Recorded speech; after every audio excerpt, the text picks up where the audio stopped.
दोस्तों, जैसे ही एक तरफ अल जुलानी की लीडरशिप में एचटीएस नाम के एक ग्रुप ने सीरिया के ऊपर कंट्रोल हासिल किया, तो बिल्कुल वैसे ही दूसरी तरफ मुस्लिम दुनिया के अंदर और स्पेशली जो सोशल मीडिया है मुस्लिम दुनिया का,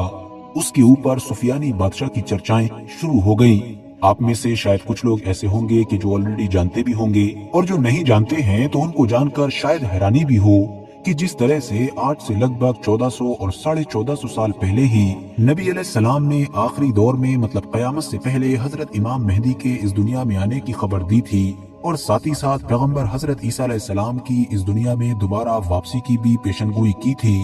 बिल्कुल वैसे ही नबी अलैहिस्सलाम की तरफ से एक सुफियानी नाम के खतरनाक और जालिम बादशाह के बारे में भी बताया गया था कि जो मुल्क शाम मतलब के सीरिया के इलाके से निकलेगा और मुस्लिम दुनिया में वो जो तबाही मचाएगा और आम मुसलमानों के साथ वो जो खतरनाक और जालिमाना सलूक करेगा, उसको इमेजिन भी नहीं किया जा सकता है। तो अब सवाल ये बनता है कि क्या शाम से निकलने वाले सुफियानी बादशाह का खुरूज सच में हो चुका है?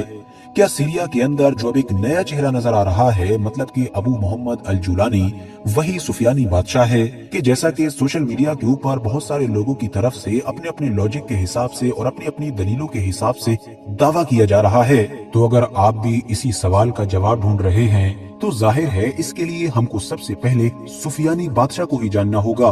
क्या आखिर इसके बारे में हदीसों के अंदर क्या आया है, ये कैसा होगा, कौन होगा, इसका मकसद क्या होगा और इसकी निशानियां क्या होंगी, और इसके आने से बाकी दुनिया पर क्या असर पड़ेगा, और इसकी जो खतरनाक और ताकतवर फौज होगी वो अचानक से जमीन के अंदर क्यों धंस जाएगी। आरएच नेटवर्क के नॉलेजेबल फ्रेंड, सबसे पहले आप लोगों के लिए ये जान लेना जरूरी है कि ये जो सुफियानी बादशाह है, इसका डायरेक्ट कनेक्शन आखिरी दौर से और खास तौर से हजरत इमाम मेहदी के साथ है। रिवायतों से पता चलता है कि जब हजरत इमाम मेहदी का ज़हूर हो जाएगा तो एक काले झंडों वाली फौज उनकी मदद के लिए निकलेगी। ये फौज खुरासान मतलब कि आज के दौर के उस इलाके से निकलेगी कि जहां पर ईरान या फिर अफगानिस्तान जैसे देश मौजूद हैं। दरअसल ये काले झंडों वाली फौज एक ऐसे खतरनाक बादशाह से ही लड़ने के लिए जा रही होगी कि जो उस दौर में एक एक करके सारे मुस्लिम देशों पर कब्जा कर रहा होगा। लेकिन रास्ता में ही जब इनको इस बात की खबर मिलेगी कि दुनिया में हजरत इमाम मेहदी जाहिर हो चुके हैं, तो ये लोग अपना इरादा बदलकर हजरत इमाम मेहदी की तरफ मुड़ जाएंगे।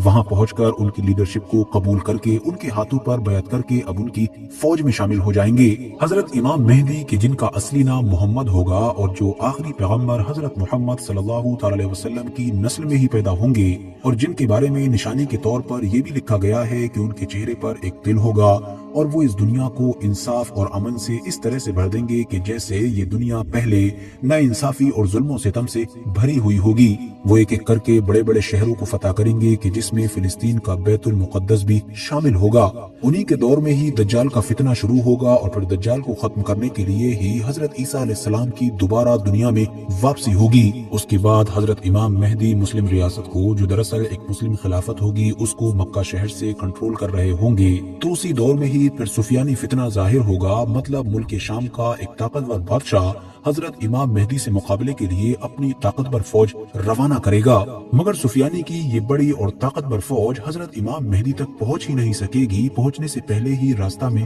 तहस नहस हो जाएगी। वो इसलिए क्योंकि हजरत इमाम मेहदी को खुदा की गैबी मदद हासिल होगी। इसीलिए जब ये फौज रास्ता में ही होगी तो अचानक से जमीन फटेगी और इस पूरी फौज को अपने अंदर संभालेगी। इस दौर में मुसलमानों के सामने सबसे बड़ा चैलेंज ये होगा कि अगर वो सुफियानी की साइड में मतलब सुफियानी के साथ खड़े नहीं होते हैं तो वो जुल्म सितम करेगा और मुसलमानों को कत्ल करेगा, और अगर वो हजरत इमाम मेहदी के साथ खड़े होते हैं तब तो वो सुफियानी बादशाह के गुस्से का शिकार बनेंगे ही, और अगर वो हजरत इमाम मेहदी के साथ भी खड़े नहीं होते हैं तो जाहिर है वो मुसलमान ही नहीं रहेंगे। इस बादशाह का जिक्र बहुत सारी रिवायतों में और अलग अलग दौर में लिखी गई बेशुमार किताबों के अंदर मौजूद है, और बताया गया है कि सुफियानी नाम का ये जो बादशाह होगा, ये मुल्क शाम मतलब के सीरिया के इलाके से निकलेगा,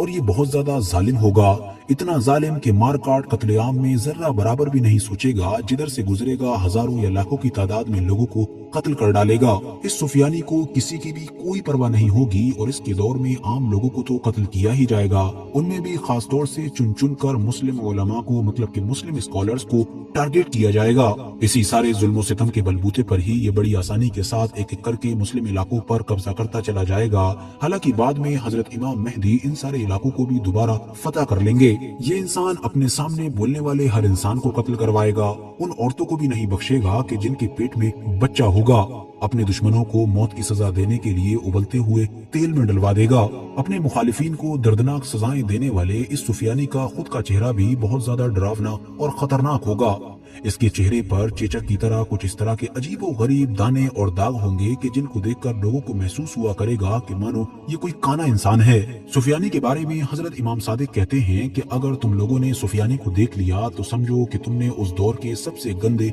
और पलीद इंसान को देख लिया। अलग अलग एविडेंसेस पर अगर गहरी नजर डालें तो ये भी इशारा मिलता है कि सुफियानी बादशाह का जो खुरूज होगा, मतलब जो इसके निकलने की स्टार्टिंग होगी, वो इस्लामिक कैलेंडर के हिसाब से रजब के महीने से होगी। और कुछ किताबों से ये भी इशारा मिलता है कि जो इसका पूरा पीरियड होगा, पूरी इसकी जो टाइमलाइन होगी, मतलब निकलने से लेकर खत्म होने तक की, वो लगभग 15 महीने की होगी। और इसी बीच में ही वो खतरनाक मामला भी हो जाएगा कि जब इसकी बड़ी और ताकतवर फौज जमीन के अंदर धसा दी जाएगी। साथियों, चाहे सुफियानी हो या फिर दज्जाल हो, दोनों का मकसद लगभग सेम ही मालूम होता है और दोनों लोग काम भी लगभग एक ही तरह का करेंगे। मगर फर्क ये है कि जहां एक तरफ दज्जाल की जो साजिशें होंगी वो लगभग सारी छिपी हुई होंगी, वो लोगों को धोखा दे देकर ही गुमराह करेगा, जबकि दूसरी तरफ जो सुफियानी होगा वो सारे काम खुल्लम खुल्ला करेगा, बल्कि वो तो खुलेआम चैलेंज करेगा और हाँ, जंग भी करेगा। अब साथियों, सुफियानी बादशाह से रिलेटेड लगभग सारी बेसिक जानकारी हासिल कर लेने के बाद अब जरा बताइए ऑनेस्टली कि आपको अभी भी लगता है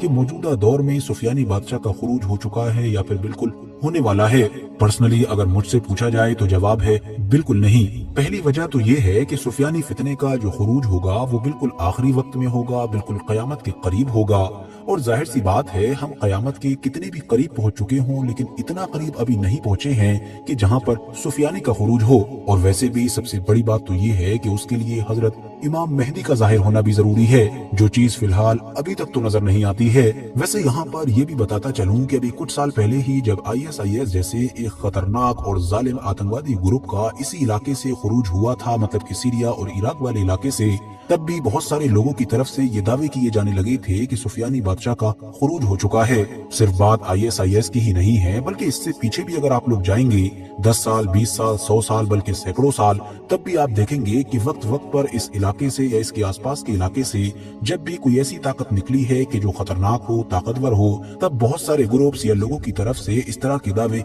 किए ही गए हैं। और अब जब अचानक से सीरिया के अंदर से अल जुलानी और HTS की फौज उभर कर सामने आई है, तब एक बार फिर से इसी तरह के दावे किए जाने लगे हैं। याद रहे, यहाँ पर हम ये बात नहीं कर रहे हैं कि अल जुलानी सही है या गलत है, अच्छा इंसान है या बुरा है, वो इजराइल और अमेरिका की साइड में है, उनका एजेंट है, उनका आदमी है, या फिर सीरिया, फिलिस्तीन और लेबनान जैसे देशों के आम लोगों का वो सच्चा लीडर है। ये सारी चीजें अपने आप में एक अलग टॉपिक हैं, लेकिन हाँ, ये जरूर कह रहे हैं कि सुफियानी से इसका कोई कनेक्शन नहीं है, क्योंकि सुफियानी बादशाह के आने का ना तो दौर मैच हो रहा है, जैसा कि मैंने आपको पहले ही बताया। दूसरी चीज, अगर सुफियानी के खुरूज की जो इस्लामिक कैलेंडर के हिसाब से तारीख है उसको भी अगर सही मान लिया जाए तो वो भी फिट नहीं बैठती है। एक और चीज जो और भी याद रखने वाली है वो ये कि नबी अलैहिस्सलाम के दौर में मुल्क शाम, मतलब कि सीरिया, वो नहीं हुआ करता था कि जो आज के दौर में नजर आता है।